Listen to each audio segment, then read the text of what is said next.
say that I am better now, better now. I only say that cause you're not around, not around. Hello everybody, it's your boy, the Tatumeister.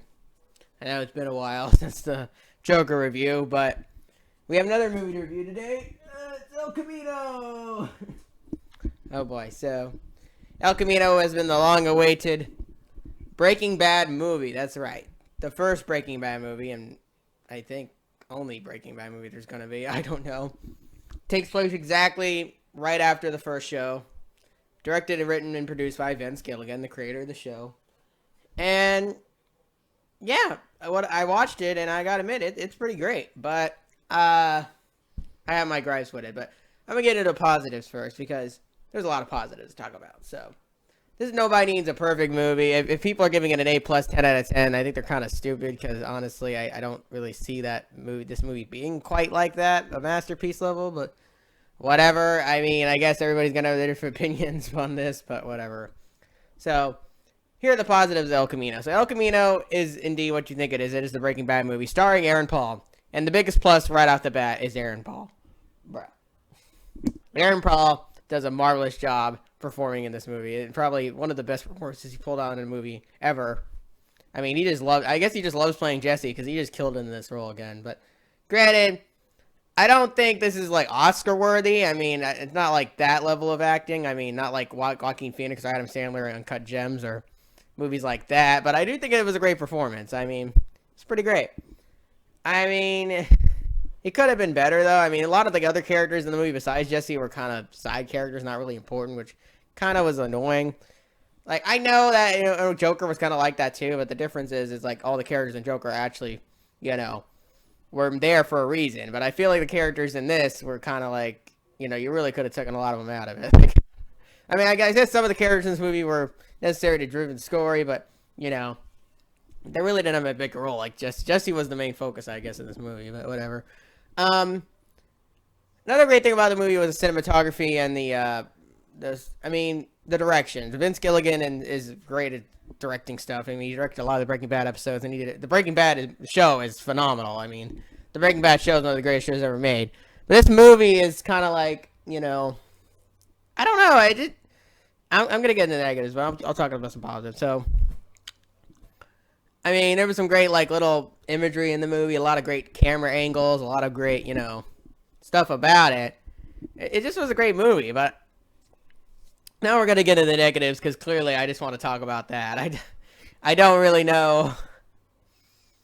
For a 2-hour movie, it's kind of like, it doesn't really feel like we need this movie. Like, I mean, I get it. I guess we can finally find out what happened to Jesse after he, escaped from, the cage and broke him out and all that. But, I mean, this movie's like a stereotypical, flashback movie with a lot of, tropes in it. And I just didn't really get the gist of, I didn't really get the real hype around this movie. I really like this movie a lot, but I wouldn't say it's, near masterpiece or anything like that. I mean, it's a great movie. My main gripe is, there's one part of the movie where, Todd Phillips, the old character Todd Phillips from the show, came back in, a flashback scene or whatever, and he's, way fatter. I know that the actors are aged up a little bit, but, come on, man. You couldn't have lost some weight for this role? I don't know. Use some special effects for this? Bro, he looks freaking fat. No offense.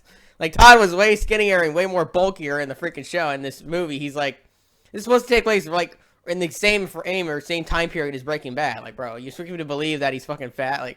Bro, what the fuck? Honestly, I just really threw me off there. I'm like, what the fuck? He's fucking fat. What the hell? He doesn't look like Todd. What the fuck? I mean, I don't know. That was just one thing that threw me off about the movie. Another thing was, there's not a lot of things to justify this as a movie. This feels like a Breaking Bad episode, not really a movie type of scenario here. If you're gonna make a Breaking Bad movie, make it fucking epic, bro. Make it, I was expecting, guns up blazing and, I was expecting, crazy shit to happen. I was expecting crazy shit out the wazoo happen every second in the movie, but that wasn't the case. There was a lot of exposition and a lot of talking. And I like the talking parts, but I'm like, bro, this is a Breaking Bad movie. Let's go all out. Come on. Those Breaking Bad episodes went all out. I mean, that part where the whole prison got shot up and the freaking machine guns all over the place and all that crazy crap. I mean, there was some crazy shit happening all the time in Breaking Bad. I mean, Breaking Bad went crazy all the time. But I mean, whatever. I guess they didn't want to really. Vince Gilligan didn't want to go crazy with this movie. Now there is one part of the movie that was awesome as frick, which is the best part. The best part of the movie is when Jesse and this other guy, I forget the guy's name. I guess Jesse wanted some money from this guy. He's like, okay, we'll have a Western style shootout. And they have a Western, like, Wild West shootout, and it's freaking excellent. That part of the movie is excellent, but the rest of the movie is kind of like, whatever. I mean, if the whole movie was like that shootout scene was excellent as frick, bro. If that whole movie was like the shootout scene, I would have thought this movie was an A masterpiece, but it doesn't really like that, though. I mean, they have a couple exciting, suspenseful parts, like when Jesse goes into, like, this, he's like trying to find Todd's place or whatever, and then these so-called cops come in, that the people that he has the Western shootout with, and it's like he's threatening them and all. That part was pretty cool, but there's cool parts and cool moments in this movie, but I didn't feel like this justified enough to make a Breaking Bad movie, bro. Like, I mean, you really need to, I don't know. It was visually nice. It had a nice story. It got me a little emotional at points, but I didn't really, get blown away by it. You know what I mean? Like, I don't know. I didn't really think this. I get why this wasn't really a theater thing. I mean, if it was more epic, I would have justified this movie being in the theater. But really, the best Netflix movie is still Bright. Okay, Bright is still the best Netflix original movie. I mean, Bright was actually exciting, had a crap ton of awesome crap happening in it, and it was exciting and dope. I mean, that movie is excellent. But this movie isn't like that. I mean, it's like, I don't know. El Camino is like, as a fan of Breaking Bad, I wasn't that impressed by it, bro. Like, it's just, I don't know. I mean, I don't hate the movie by any means. I think it's a great movie. I think it's an awesome time. I think it's I recommend you watch it, at least to get the epilogue to the story. But, like, bro, I mean, it kind of feels like we didn't need this, though. Like, we were fine without it. I mean, really, it was like Toy Story 4 in a way, but actually not as good as Toy Story 4. Toy Story 4, it's like Toy Story 4 in a way. Do we really need this thing? Like, bro, I don't really need, to the point. We had an ending to the story. We didn't really need this extra thing. I mean, like Toy Story 4, we didn't need a Toy Story 4, but we got it anyway. It's like El Camino.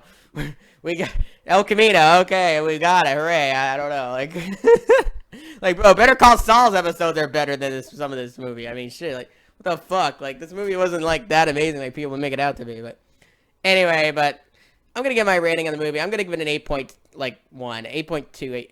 I'm thinking about it. 8.1. It's a great movie. But you're not going to be blown away by any means, okay? If you're really looking for, like, those mind-blowing Breaking Bad episodes, like the Say My Name and the season finale and the Oxmadeus, you're not really going to get this in this freaking movie. I mean, this movie is really a Jesse story. And, yeah, there's flashback scenes. There's a lot of great actors that show up, a lot of great cameos, but it doesn't really justify a movie, bro. Like, a Breaking Bad movie, I'm expecting, like, crazy-ass, amazing-ass shit to happen, but not a lot of crazy, amazing shit happened in this movie, and it's like, what the fuck? Like, why are you making a movie, then? Like, why don't you just make a special, like, episode or something? I don't know. Like, it didn't justify a movie, bro. Like, this could have been, like, an episode of Breaking Bad. I don't know. Really. But anyway, guys, that's my review on the El Camino movie, and I'm going to be reviewing Ad Astra and some other movies, too. So, thank you all for watching. I will be making more videos soon. Sorry, I've been busy at work 5 days a week. I don't have all the time to make videos all the time. So, thank you all for watching. Tatum Meister signing out. Bye-bye.